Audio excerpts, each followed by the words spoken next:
after yet another school shooting and 17 people dead. We have to really renew our bodhicitta again and again and again. Make sure we don't abandon it by getting angry,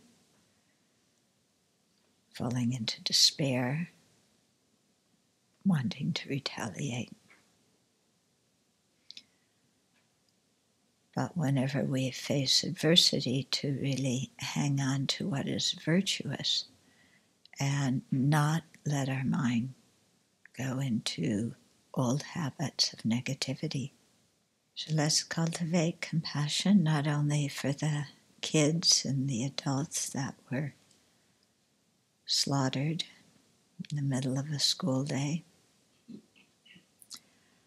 but also for the kid who was so confused that he thought doing that would alleviate his suffering. And also for the lawmakers who, in one way or another, fudge their way out of making laws that will protect the citizens of this country. And for people in the NRA and beyond who feel that their right to own weapons is more important than people's right to life, liberty, and the pursuit of happiness. So compassion isn't sufficient. We have to act and do what we can as citizens of this country to make our voice heard for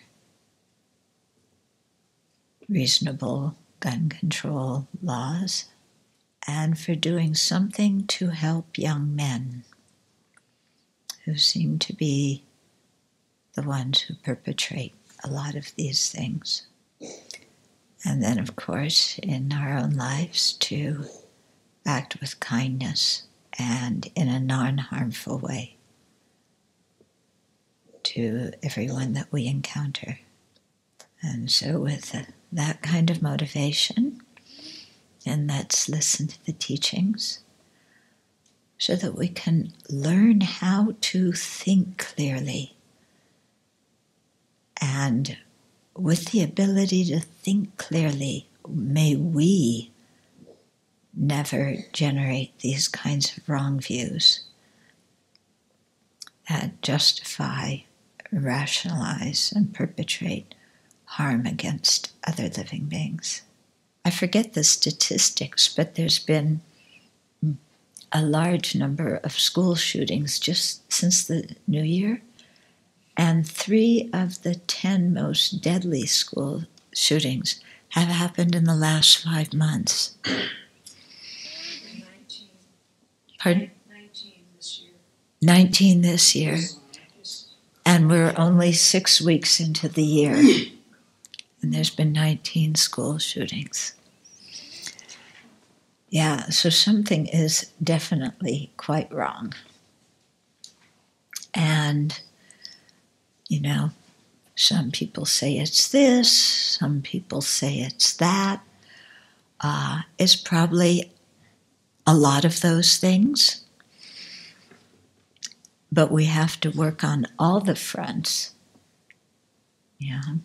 And I think gun control laws is a very good front to start with. Yeah.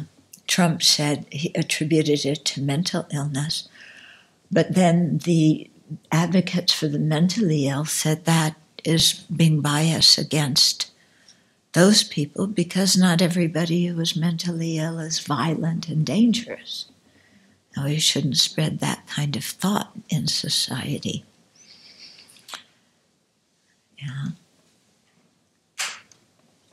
But there's something going on. And like I said, I wonder, it's a lot of young people have a lot of anger over something or another. and are expressing it in this kind of way. And like I said, it seems to be particularly young men. And so what is it that they are needing? What can we do to help? And how can we limit the availability of weapons? I frankly don't understand why it's so important to have assault weapons on the market. Yeah.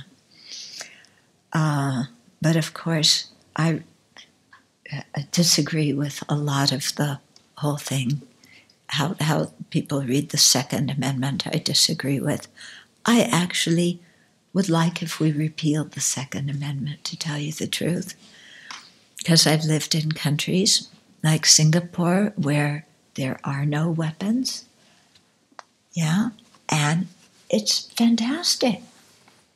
As a woman, you can walk around Singapore 10, 11 at night. Nobody's going to bother you. Yeah. But we have a particular culture here. It's something with the American culture, you know. I think we need some discussion about that, how violence has played a big role in our history and our culture and what we think is acceptable. Yeah. Starting with the Tea Party, going to the Revolution, and then somebody counted up that, you know, all the years that this country's been involved in one war or another war is incredible. You know, way over half of our history. I mean, if I look just since when I was born, how many years we've been involved in one war or another war. Yeah? Something's wrong. So, you know, it's very easy to get discouraged and throw up our hands and say the world's going to hell in a handbasket. But having refuge in the Buddha, Dharma, and Sangha doesn't give us the possibility of falling into despair. Yeah. If you have any refuge at all, it's impossible to fall into despair. And you know that if you fall into despair, you're really betraying your own refuge. Yeah. So it's important for us to always keep an optimistic mind and really deepen our refuge in the Three Jewels again and again and again.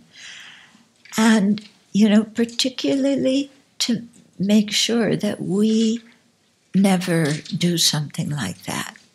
Now, we might say, well, that's outrageous. You know, I would never even do that. But when you think, you know, beginningless lives, how many times have we done that? Because they say, you know, we've done everything. Yeah? So, you know, until we reach the path of seeing and start actually eliminating the afflictions from their root, we can't say authoritatively that in this life or any of our future lives that we will be immune from this kind of behavior. Of course, we can set deep imprints, like taking precepts and restoring our precepts, like we did today. We all did today. Read our precepts, restored our precepts, you know. And so doing that again and again puts that imprint into our mind, which is good and acts as a barrier to that behavior. But we can't just, you know, be complacent and say, oh, my afflictions will never get the best of me. Okay. So the thing is, you know, we have to be leaders at least in the attitude and the approach to things. You know, we may not have tremendous power in Congress, but we have the power to keep through our talk, our teachings, to keep people's minds in a good place and to encourage civic responsibility and speaking up about these kinds of things.